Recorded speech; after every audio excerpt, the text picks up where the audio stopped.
Mai aveți nervi de Nicu Șordan? Eu sincer vă spun, nu mai am. Pentru cei care încă mai au nervi să-l mai vadă pe Nicu Șordan și mai ales ce fac oamenii din jurul lui Nicu Șordan, link în comentarii. Să vedeți cu ce se ocupă băieții din jurul lui Nicu Șordan, cu cine se întâlnesc ei și ce fac ei. Nu mai am nervi să mai dezbat asta și nu mai am nici nervi pentru Donald Trump, care iar a dat-o cu bățul în baltă ieri. Deja la Trump este sport național. În loc să joace golf, el dă cu bățul în baltă în fiecare zi. Nu mai am nervi nici de ăsta, așa că astăzi ne ocupăm de subiecte foarte interesante, pentru că ucrainenii au reușit niște atacuri asupra elicopterelor, asupra sistemelor de radar rusești și multe lucruri și embarcațiuni de lângă podul Kerch. Eu cred că Ucraina pregătește o lovitură asupra podului Kerch. În curând de aia încep să se debaraseze de toată rezistența, de radare, de sistemele antiaeriene rusești. Așa că subiectele principale ale analizei noastre de astăzi sunt: explozii s-au auzit din nou în Perm. Rusia, o fabrică de explozibili din Gerginsk, ar fi putut fi atacată, spun jurnaliștii de la Pravda europeană, adevărul european. Zelenski a răspuns la propunerea lui Putin de a declanșa un armistițiu pe data de 9 mai. Vedem ce spune acest președinte ucrainean, cum se poziționează, foarte interesant. Armata ucraineană a lovit ambarcațiuni inamice care păzeau podul Kerch, ceea ce vă spuneam. De asemenea, noi atacuri la Perm, care au lovit rafinăria de petrol a companiei Lukoil. De asemenea, avem informații despre cum operatorii de drone SBS ucraineni au lovit elicopterele Mi-28 și Mi-17 rusești la un loc de aterizare din regiunea Voronej, la 150 de kilometri în spatele liniei frontului. De asemenea, imagini foarte sugestive și despre aceste lucruri, aceste fapte. Ucrainenii, de asemenea, au lovit și distrus radare rusești de tip P-18 Terek la sud de Zaporojie și, bineînțeles, au reușit un atac în adâncime. Tot acești operatori de drone SBS ai Ucrainei au lovit 27 de ținte rusești și peste 20 de ținte mobile, deci 27 de ținte fixe, 20 ținte mobile, între care un radar Tor M2 Casta, un sit radar ai Petri și multe alte lucruri, între care depozite de muniții și centre de producție a dronelor pe teritoriul Rusiei. La final vă prezint hărțile Deep State și ale celor de la Institutul pentru Studiul Războiului. Și trecem la prima informație. Explozii s-au auzit din nou în Perm. O fabrică de explozibili, de asemenea, din Gerginsk a luat foc. În Gerginsk, regiunea Nijni Novgorod, Rusia, s-au auzit explozii urmate de fum care se ridica în apropierea unei fabrici de explozibili rusești.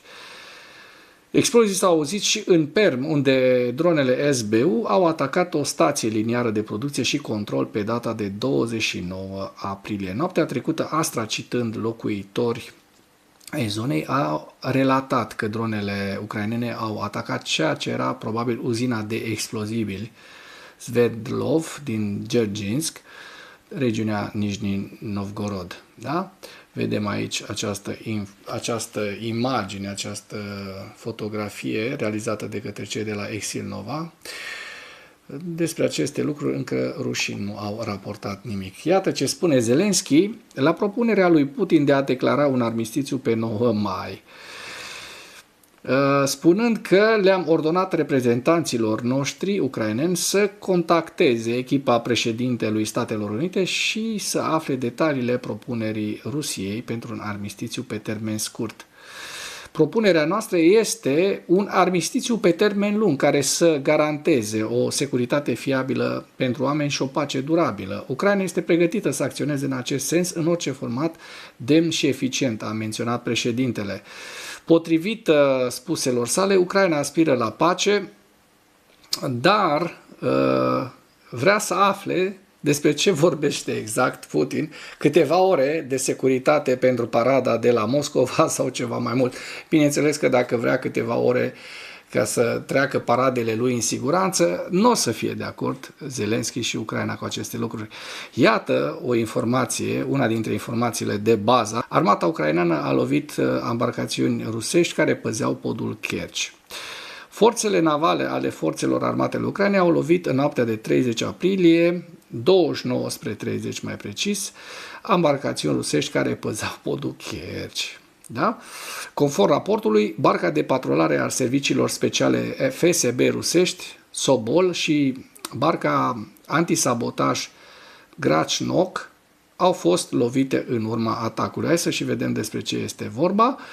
Raportul a mai precizat că în urma atacului rușii au suferit pierderi ireparabile și răniți. Da? Distrugerea embarcațiunii rusești lângă podul Kerch, avem acest video care ne este pus la dispoziție de către marina ucraineană. Da? Se vede foarte, foarte bine că ucrainenii au reușit o nouă lovitură. De asemenea, noi atacuri la Perm au fost vizate din nou rafinăria de petrol a companiei Lukoil și s-a extins acest atac dincolo de această rafinărie Permnefte or Sintez Gaz sau Sintez a companiei Lukoil, că nu este de gaz, este de petrol, la una dintre principalele situri de rafinare ale Rusiei din regiune. Hai să vedem și fotografiile, se văd aceste ciuperci de fum, da? Și avem și imagini foarte sugestive cu această rafinărie de petrol rusească arde precum o torță. Operatorii SBS de drone ucraineni au lovit elicopterele rusești Mi-28 și Mi-17 la un loc de aterizare în regiunea Voroneș. Hai să și dăm drumul să meargă între timp imaginile. Voroneș, care se află la aproximativ 150 de kilometri de prima linie, de linia de contact a frontului din Ucraina. Dronele ucrainene au lovit secțiunea centrală a motorului din spate, iar cel puțin un specialist în mentenanța elicopterelor a fost neutralizat. Un specialist rus. Despre acest lucru este vorba. Hai să mărim să vedem mai bine, da? Deci aceste elicoptere sunt distruse, clar. Ia uite drona cum vine și cum lovește zona motorului și, bineînțeles, afectând și rotorul. Se pot observa, iată, și un cetățean. Așa, este vorba de Mi-28 și Mi-17, care l-ați văzut mai înainte. Da? Hai să-l vedem și pe ăsta, cum este bubuit. Da? Se văd imagini foarte, foarte sugestive și de la distanță și din apropiere. Așadar, ucrainenii au reușit 2 lovituri de succes. Un atac cu drone a lovit, a vizat și o bază FSB din regiunea ocupată Herson pe 23 aprilie, distrugând 5 clădiri rezidențiale, o cantină, un arsenal și un depozit de muniții. Așa cum se vede în comunicat, sunt mai multe vehicule arse, depozite de muniții, 2 membri FSB neutralizați și 10 răniți. Am zis că nu zic de Trump nimic, dar totuși nu am abținut. Trump a spus că Putin dorește o înțelegere în Ucraina. Hai să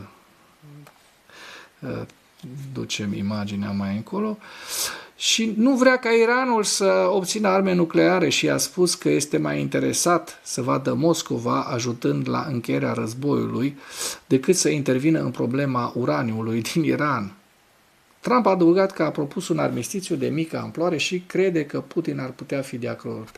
De câte ori îl mai poate prosti, îl mai poate păcăli pe Trump acest FSB-ist, acest spion al KGB-ului,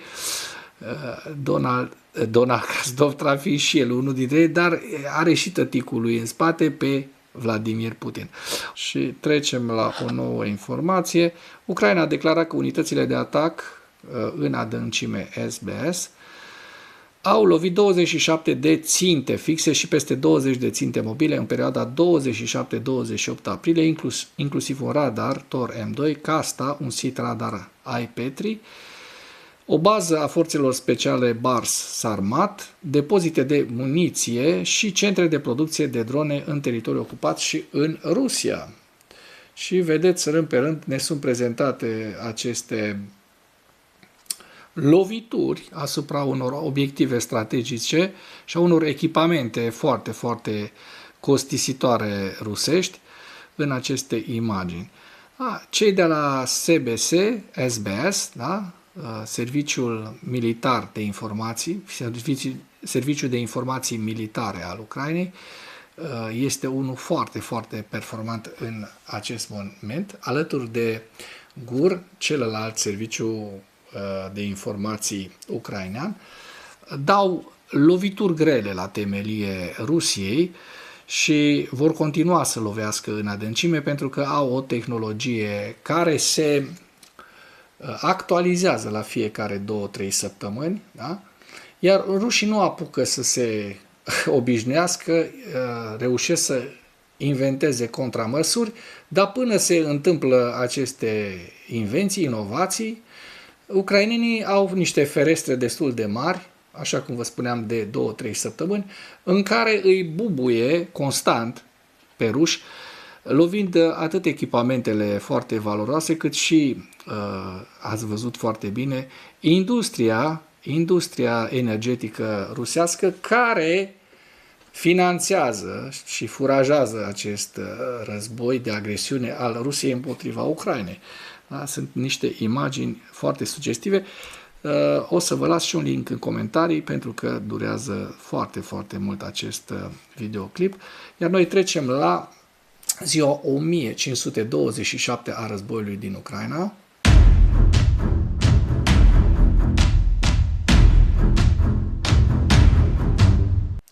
Și vedem că în ultimele 24 de ore rușii au pierdut fantastic de mulți oameni, 1470 de militari. Iată, au depășit borna de 1.330.000 de militari de la începutul invaziei, morți și răniți, ruși morți și răniți, 7 tancuri, 7 vehicule blindate de luptă, wow, 119 piese de artilerie, un lansator de rachete și cireașa de pe tort, 2 elicoptere rusești. Da? Ucrainenii de asemenea au reușit să doboare și peste 1300 de drone rusești în ultimele 24 de ore. Hai să vedem dacă s-au actualizat hărțile pe 29, pentru că ieri am prezentat până pe 28. Din păcate nu s-au actualizat hărțile Deep State, așa că trecem la evaluarea campaniei ofensive rusești la data de 29 aprilie, cu principalele informații, analize ale analiștilor institutului. Forțele ucrainene sunt angajate într-o campanie operațională de atacuri la distanță lungă împotriva infrastructurii petroliere și activelor militare rusești, exploatând apărarea aeriană rusească supra-solicitată. Da? Asta exact ceea ce v-am spus și eu. Putin a folosit apelul telefonic din 29 aprilie cu președintele american Donald Trump pentru a-și reitera angajamentul față de obiectivele sale inițiale de război și pentru a-și promova efortul de război cognitiv, prezentând în mod fals apărarea Ucrainei ca fiind în curs de prăbușire și victoria Rusiei ca fiind una inevitabilă în Ucraina. L-am văzut, am spus că nu mai discutăm de el, dar o mică paranteză, l-am văzut spunând că Ucraina a pierdut deja războiul, că Ucraina pierde războiul, că nu mai au cu ce, fiind întrebat ieri Keith Kellogg, da? Fiind întrebat de către, interogat în Parlamentul American, ce a vrut să spună că n-a avut cărți. Și acesta s-a enervat și a răspuns la alte întrebări. Ucraina a împiedicat în mare măsură avansurile Rusiei pe linia frontului, estompând ofensiva rusă de primăvară-vară 2026 de până acum. Kremlinul ar fi folosit de asemenea apelul Trump-Putin pentru a-l critica pe Trump pentru operațiunile americano-israelene împotriva Iranului. Războiul Rusiei în Ucraina obligă Kremlinul să reducă din nou festivitățile pentru parada anuală de ziua victoriei din 9 mai, un eveniment pe care Putin l-a folosit în mod tradițional pentru a demonstra puterea militară rusă și victoria în Ucraina. Kremlinul folosește probabil amenințarea activității teroriste pentru a masca suprimarea votului și activitățile ilegale din Ucraina ocupată înaintea alegerilor din septembrie 2026.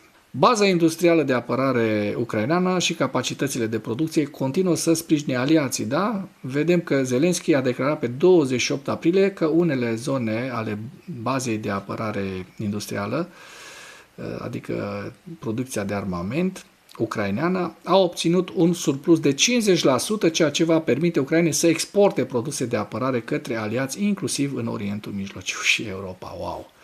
La final vă prezint hărțile, dar nu înainte de a menționa faptul că forțele ucrainene au avansat în zona tactică Kostiantinivka, Druzhivka, vestul regiunii Zaporojie și în direcția Pokrovsk, Oleksandrivka și Huliai-Pole, iar forțele ruse au lansat 171 de drone împotriva Ucrainei. Hai să vedem și hărțile institutului și începem cu axa nordică, regiunea Sumă, Kharkiv, Kupiansk, Donetsk, centura de fortărețe ucraineană din Donbass, Slaviansk